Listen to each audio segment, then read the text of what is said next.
안녕하세요. 모바일 포켓 매거진의 포마입니다. 2016년 5월 10일 화요일에 오늘은 이것만 알고 가 시작해 보도록 하겠습니다. 오늘은 소식이 좀 많아서 빠르게 진행을 하도록 할게요. 네, 첫 번째 소식입니다. 옥시의 불매 운동이 편의점으로까지 번지는 모습입니다. 옥시 제품을 불매하는 운동은 대형 할인점이나 온라인 쇼핑몰에서는 이미 예전부터 움직임이 시작됐었는데요. 이번에 5월 9일에 GS25는 고객들이 실수로 옥시 제품을 구매할 수도 있는 것을 우려해서 모든 점포에서 옥시 제품을 회수하겠다고 밝혔습니다. 편의점으로서는 처음 있었던 일인데요. 조금 있으면 전국의 모든 매장에서 옥시 제품을 못 보게 될 수도 있겠습니다. 이런 상황에서 옥시의 움직임이 상당히 궁금해지네요. 두 번째 소식입니다. 김영란법이 약간의 수정을 거쳐서 상한선이 조금 올라갑니다. 김영란법이란 공무원들에 대한 부정청탁 및 금품 수수의 금지에 대한 법률인데요. 약간 수정을 거쳐서 지금보다는 상한선이 높게 조정될 예정입니다. 현재는 모든 공직자는 사교 의뢰를 목적으로 한 3만 원 이상의 음식이나 선물을 제공받을 수도 없도록 하고 있습니다. 그런데 약간 수정이 되는 걸 보면은 음식은 그대로 3만 원까지만 먹을 수 있고 선물은 5만 원까지 받을 수 있도록 합니다. 그리고 경조사비는 현재는 5만 원으로 제한이 되어 있는데 10만 원으로 상향 조정되는 것으로 알려져 있습니다. 세 번째 소식입니다. 북한의 실상을 보도했다가 억류된 BBC의 기자가 4일 만에 풀려난 것으로 알려졌습니다.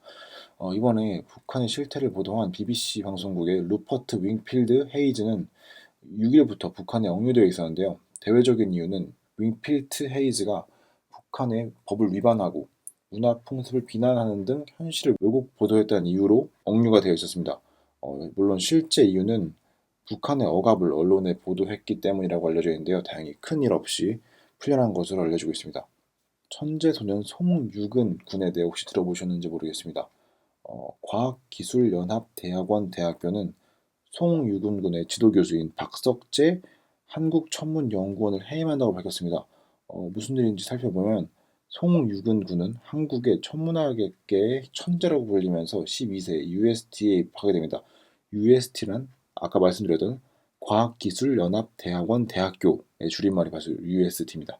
그곳에서 박석재 연구원의 지도를 받은 송군은 2015년 10월 블랙홀에 관한 논문을 발표하게 되는데요. 그것이 박석재 연구원의 논문을 그대로 인용한 자기 표절로 밝혀졌습니다. 그래서 이번 사건이 시작이 되었는데요. 일각에서는 송군의 졸업을 서두르다가 이 같은 일이 벌어졌다고 보고 있습니다.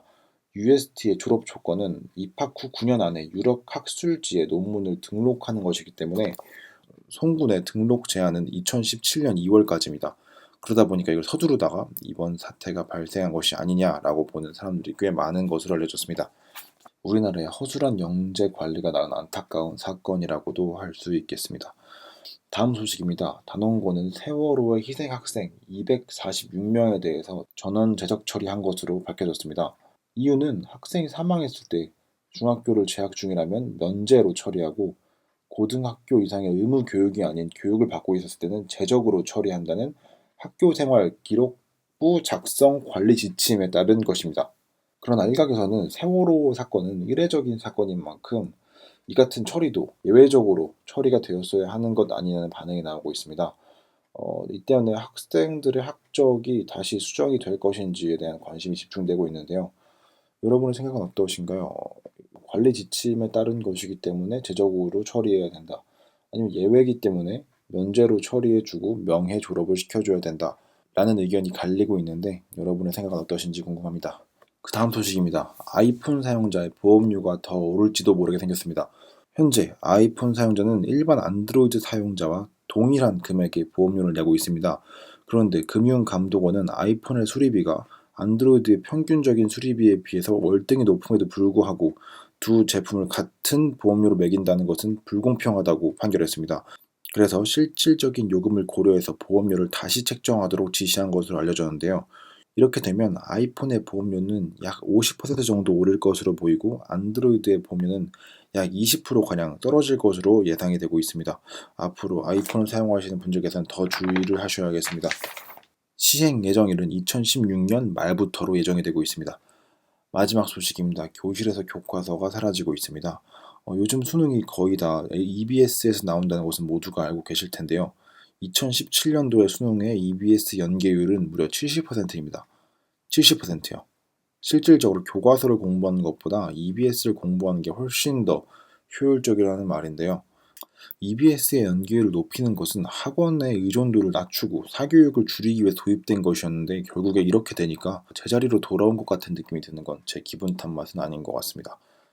2016년 5월 10일 화요일에 오늘은 요것만 알고 가 소식은 여기서 마치도록 하겠습니다. 오늘 소식이 굉장히 많아서 좀 빠르게 진행된 점은 양해 부탁드리도록 하겠습니다.